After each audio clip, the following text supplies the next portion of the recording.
एक प्रक्रिया जो होनी चाहिए थी वो प्रक्रिया शुरू ही नहीं हो पाई, पहले ही हंगामा। देखिए, बीजेपी ने शुरुआत ही बेईमानी से की और 3 लेवल पे बेईमानी कर रहे हैं। पहला, जो प्रिसाइडिंग ऑफिसर बनता है वो आम आदमी पार्टी से बनना था, आपने वो भारतीय जनता पार्टी का बना दिया। दूसरा, जो एल्डरमैन, जो नॉमिनेटेड काउंसलर दिल्ली सरकार बनाती है, चुनी हुई सरकार बनाती है, वो एलजी साहब ने जोर जबरदस्ती करके बना दी। और तीसरी और सबसे बड़ी बेईमानी ये की कि आज ये कह रहे हैं कि जो नॉमिनेटेड काउंसलर हैं वो आज के चुनाव में वोट डालेंगे। ये तो इतिहास में कभी नहीं हुआ, ये तो हमारे कॉन्स्टिट्यूशन में नहीं है। डीएमसी एक्ट इसको सीधी तरीके से प्रतिबंधित करती है कि आप नहीं कर सकते ये।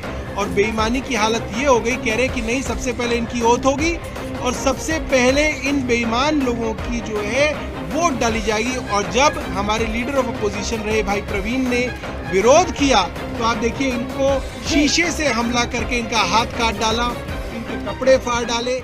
आज हम सब लोग जितने भी आम आदमी पार्टी के पार्षद जब सदन के अंदर पहुंचे शपथ लेने के लिए, तो उससे पहले ही बीजेपी की गुंडागर्दी और उनकी प्लानिंग थी कि जबरदस्ती गैर कानूनी तरीके से अल्डरमैन जो उन्होंने गुंडे बना के भेजे हैं यहाँ पर, उनको शपथ दिलाने का काम वो कर रहे थे।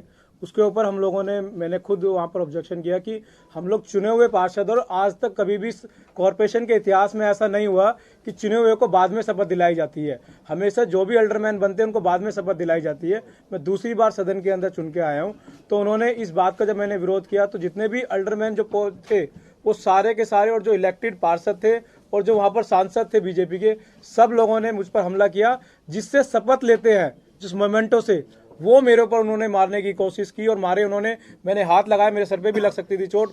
उसके बाद उन्होंने मेरा गला दबाया और मेरे सारे कपड़े फाड़ दिए। कम से कम भी 25 से 30 पार्षद और सांसद मिलके मुझे अकेले को जिस तरीके से उन्होंने हाथापाई की है वो बहुत गलत है। इस तरीके से नहीं करने चाहिए। मैंने बोला भी सांसद साहब को कि ये पार्षद है, आप लोग उनको समझाओ कि इस तरीके से नहीं होना चाहिए सदन के अंदर। फिर भी सांसद जितने भी थे उनकी रेस्पॉन्सिबिलिटी बनती थी कि उनको मना करना चाहिए था, बट उनके साथ मिलके वो सब लोग मेरे साथ हाथापाई कर रहे थे वहाँ पर, और बहुत ज़्यादा चोट लग सकती थी। बहुत ज़्यादा चोट लगी भी है, बहुत ज़्यादा ब्लड आ रहा है, सारे कपड़े फाड़ दिए। ये बीजेपी की गुंडागर्दी। आज एमसीडी में मेयर, डिप्टी मेयर और स्टैंडिंग कमेटी के मेंबर्स का चुनाव है।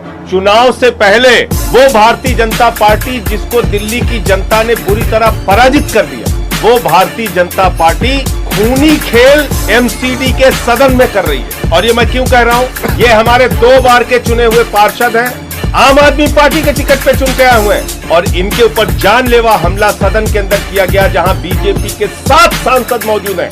क्या मांग थी इनकी कि जो चुन के पार्षद आते हैं उनका शपथ पहले कराइए, लेकिन जो चुनाव में हारी हुई बीजेपी है वो नॉमिनेटेड मेंबर्स को, जिनको 1 वोट भी जनता ने नहीं दिया, उसको मेयर के चुनाव में, डिप्टी मेयर के चुनाव में, स्टैंडिंग कमेटी के मेंबर के चुनाव में वोटिंग राइट देना चाहते हैं। इस साजिश के कारण उन्होंने पहले नॉमिनेटेड मेंबर्स की शपथ शुरू करा दी, जो कि कभी आज तक एमसीडी के इतिहास में नहीं।